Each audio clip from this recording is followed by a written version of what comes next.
अब इसके पहले कि अंबर जी, जितेंद्र जी, मैं जितेंद्र जी से आग्रह कर रहा हूँ, वक्त बहुत कम है, बहुत कम शब्दों में आपको संबोधित करना है। जितेंद्र कुमार फॉर्मर डिप्लोमेट हैं, लंदन में इन्होंने भारत की लड़ाई लड़ी है और बहुत सारे माफिया को एलिमिनेट करने में अपनी भूमिका अदा की है। जितेंद्र कुमार।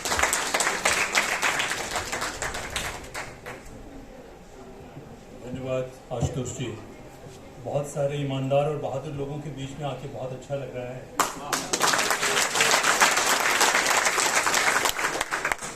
मैं एक ऐसे पेशे में था, कहा जाता है कि बुद्धिमान लोग सोच समझकर बोलते हैं, वकील लोग 2 बार सोचते हैं फिर बोलते हैं, और डिप्लोमेट्स के बारे में कहा जाता है वो 3 बार सोचते हैं जब कुछ नहीं बोलना होता है तब भी। बहुत छोटी बातें मैं कहूंगा। देखिए, कोविड के बारे में जो कुछ भी बातचीत हुई, should I speak in English और हिंदी?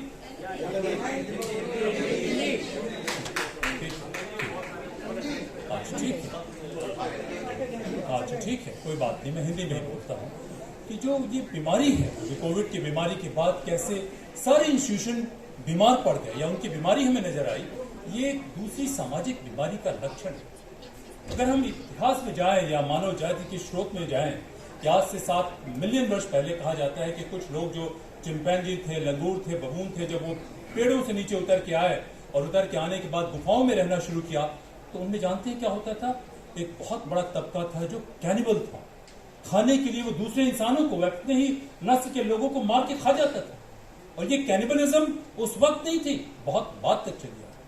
कहते कि इजिप्ट की सिविलाइजेशन में भी बहुत सारे लोग जब अकाल पड़ता था तो मार के खा जाते थे दूसरे इंसानों को।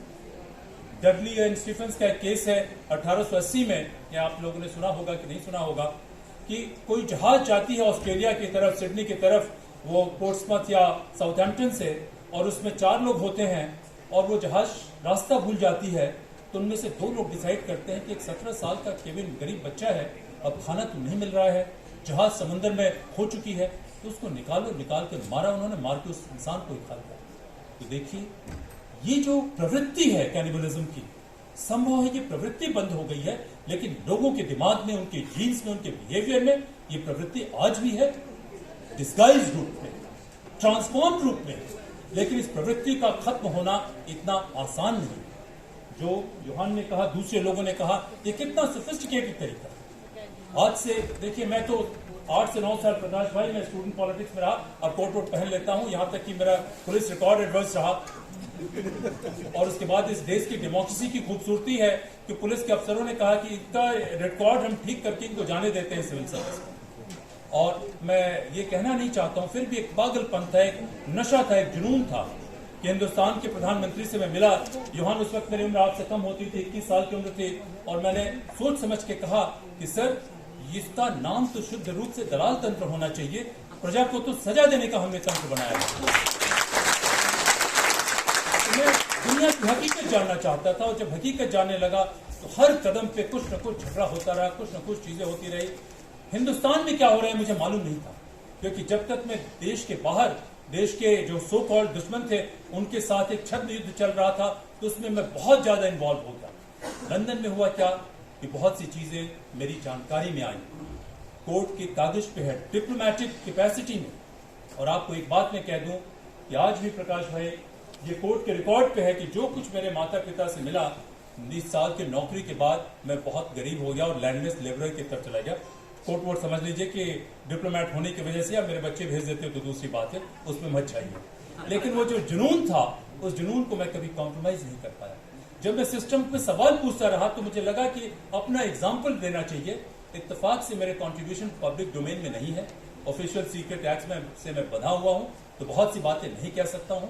लेकिन 2-3 बातें जो मुख्य रूप से मैं कहूंगा कि जब मेरी लड़ाई शुरू हुई ऐसे माफियाओं से जो भागे हुए, और डिप्लोमेटिक इनिशिएटिव में उनको मैंने किसी न किसी तरीके से डिटेक्ट किया, अरेस्ट भी करवाया, तो सबसे अधिक रेजिस्टेंस कहां से हुई? हिंदुस्तान के ही लोगों से। हमारी जिन लोगों को मैंने परेशान किया वो तो कांग्रेस के लोग थे, कांग्रेस की सरकार थी। उसके बाद ये सरकार आई, तो मैं कहता हूं कि सरकार कोई भी हो, एक बात कहा जाता है कि जो सत्ता के नशे में मदमस्त रहते हैं, ताकत के नशे में मदमस्त रहते हैं, you know what do they do? उनके साथ सो कॉल्ड इंटेग्रिटी वालों के साथ उनका लव एंड हेट रिलेशनशिप रहता है, लेकिन नतीजा एक होता है, they love to hate you and they hate to love you. तो प्रकाश भाई, हम और आप इसी इसमें हैं, इसमें लड़ रहे हैं। अब इसमें मैं कहूंगा कि देखिए ये क्या दिखाई देता है। ये एक बात नहीं है, ये नहीं कि आपने लड़ाई शुरू की सिर्फ कोविड पे और ये खत्म हो जाएगी कोविड से, नहीं। ये बीमारी का सिम्टम है। जो डेमोक्रेसी की हम बात करते हैं वो मानते हैं कि इंसान की power corrupt and absolute power corrupt absolutely, ये हम अपनी आंख के सामने देखते हैं। जो लोग ऑपोजिशन में होते हैं उनका जुबान कैसा होता है, और उसके बाद I hope I am not boring you, नींद आ रही है आपको से किसी को? जो मैं कहने जा रहा हूं वो कुछ नया होगा और थोड़ा सा मुझे 1 या 2 मिनट का समय दें। और जब वो सरकार में आते हैं, सत्ता की बात आती है, तो बात बदल जाती है।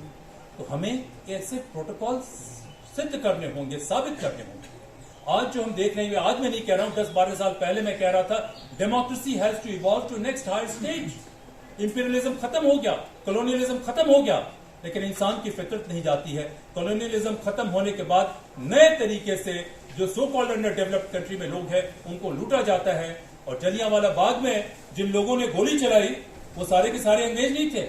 उनमें अगर हिम्मत होती तो वो गोली जनरल डायर की तरफ बंदूक मोड़ सकते थे, लेकिन उनके कलेजे में ताकत नहीं थी।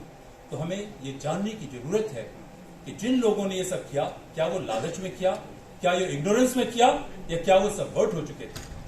तो ये जानना है। और दूसरी बात मैं कहूंगा कि सिर्फ हमें प्रोटोकॉल साबित करने हैं कि सवाल इसका नहीं है कि कौन अच्छा है या बुरा है। अच्छा इंसान भी बुरा हो सकता है और बुरा इंसान भी अच्छा हो सकता है। तो डेमोक्रेसी में जो चेक्स एंड बैलेंसेस आए, उस बात को हमें और आगे ले जाना है, नेशनलिज्म को ले जाना है। और इंसान का इंसान से वो एक जो कोऑपरेटिव वाला तरीका है कि कोलैबोरेट करे, कंपीट करे, लेकिन उसकी हत्या नहीं करे, उसे खाए नहीं, इसके लिए हमें एक नए तरीके से सोचने की जरूरत है। मैं धन्यवाद दूंगा आशुतोष जी का, धन्यवाद दूंगा प्रकाश भाई को कि मुझे बुलाया और आप सबसे बातचीत करने का मौका मिला। और देखिए, हम सिर्फ यहीं तक सीमित नहीं रहे, हम कहीं नए दिशा में जाने की कोशिश करें, क्योंकि ये तरक्की हमेशा होती रहनी है, नहीं तो किसी न किसी रूप में डिस्गाइज स्लेवरी और कैनिबलिज्म चलती रहेगी। Thank you very much for listening. Thank you.